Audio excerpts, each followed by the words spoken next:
Atlanta Drum Shop just about to open, right? Just about That's to right, open. in a couple months. Awesome. Well, you've got a really impressive drum set here. You want to tell us about this? Yeah, so this is one of 30 exact replicas that DW had made for Neil Peart's R30 drum set. And they released it in 2006. And so he had. I remember these. Yeah, exactly. They released Guitar Center. They had done their collaboration with him, and they released for $30,000 back in 2006. Came with all the cymbals and everything. But other than that, it's the exact identical acoustic set that he would have played. He obviously had electronics and everything in the back, but they had released this all the package with the cymbals and everything else. Actual 24 karat plated gold. So Can we hold up the snare drum a little bit too? You have to. Oh. Yeah, I wear gloves to you wear set gloves. this thing up, but You guys are selling this, right, Eric? well, No. we've been down that road one time. This is actually our second that we've had, and I don't think this one's ever going to go away. I can grab this. Yeah, absolutely. I feel like you should do a magic trick with it, with This the thing gloves. is also like 20 pounds. So my God. this is one of DW's edge snare drums. So you can see the edge of it is that metal. boys. Yeah, but I mean it's 20 pounds. So And the edges, I remember these when they came out, but if Eric, you can see this, or when you guys see this, it has like all from different albums from Rush. yeah, so it's same thing on all the drums as well. It has different little insignias that mean something to Rush fans and everyone else. That it relates to all their music and everything like that. So it's Well, I as a Rush fan, it means something to me. I love all these. exactly. They're really cool. That's super impressive. How long do you guys have this? You said you had two, so you hunted down one, let it go. We had this one, and we've probably had this for a couple years now. And but yeah, man, we're so happy to be able to bring it out for people to come play on. There's only 30 in the world. Play on. Oh yeah, we're letting everyone play on this set too. Are you gonna play on it? Yeah, you can play on it too. I'm not gonna play on Yeah, it. you I'm can gonna play on on it it. a little bit, but yeah. I had to double check the spelling of Atlanta a second ago with that thing, so let's not push it. Yeah, fair enough. That's really cool. So you guys have some other pieces you brought here? Yeah, so let me put this down. Yeah, absolutely.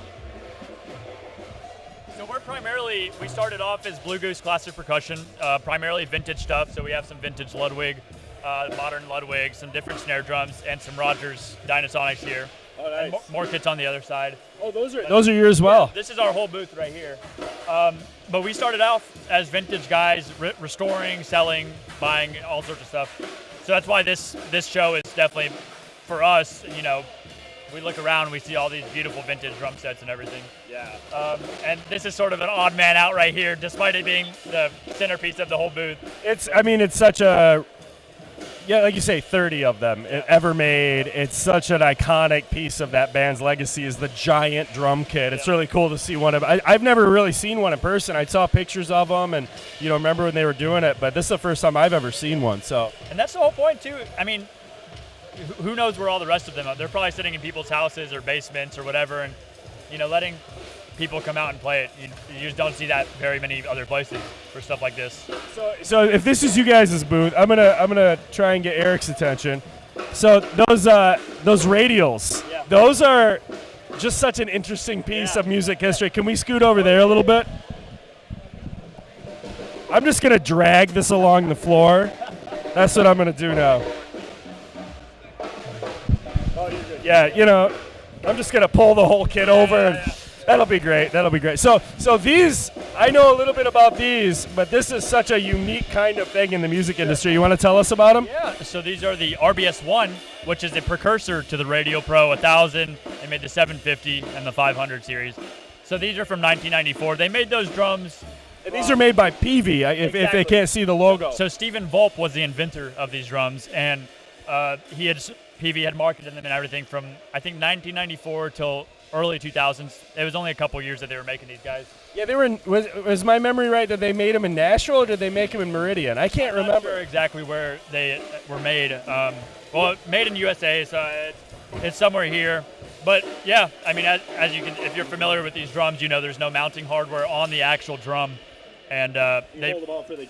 Oh yeah, of course. Yeah, They resonate for days. I had one of these set up in my studio for a while, and man, you don't want to play them outside. It's something you notice.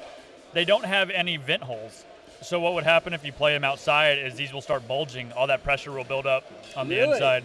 Yep.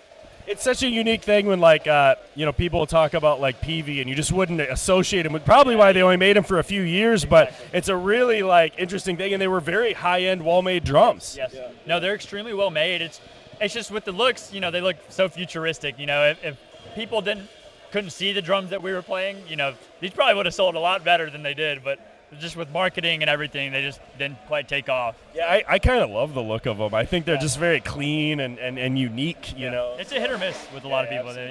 You got some cool Slingerland kits here. Yeah, big I love the.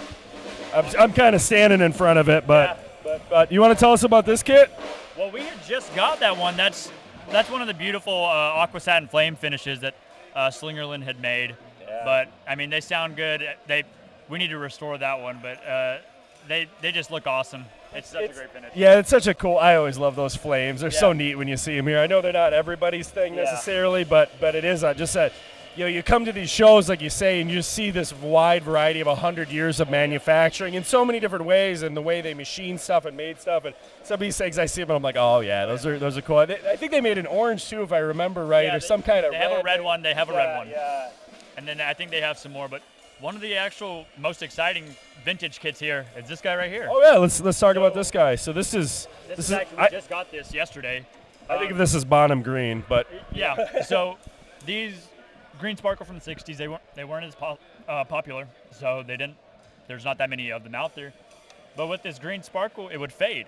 Yeah. So whenever you see unfaded green sparkle, it's definitely something that it's just tough to find. But I mean, this is from 1969 Hollywood kit, and we're super happy to have these guys. We have a snare drum over there as well, a jazz festival over there as well. Nice. But yeah, the green sparkles, they're awesome. They're awesome. Awesome. So, sorry, all right, will you play the kit for us before we go? Oh gosh, yes. Let's do it. I want to see it. Do you want to see it? I think Layla. Can I let other people play it? I don't want to play it. I don't want to play it. No, I'm not. No, I want you to play it. It's like I go to the NAMM show and I won't play guitar. What's that? Nah. We'll get one of these. Yeah. Everybody wants to play.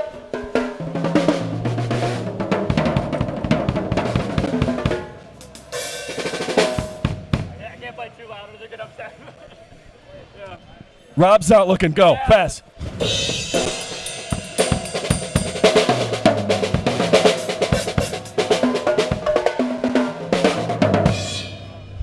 Man. Hey, thanks for talking to us today. We super appreciate it.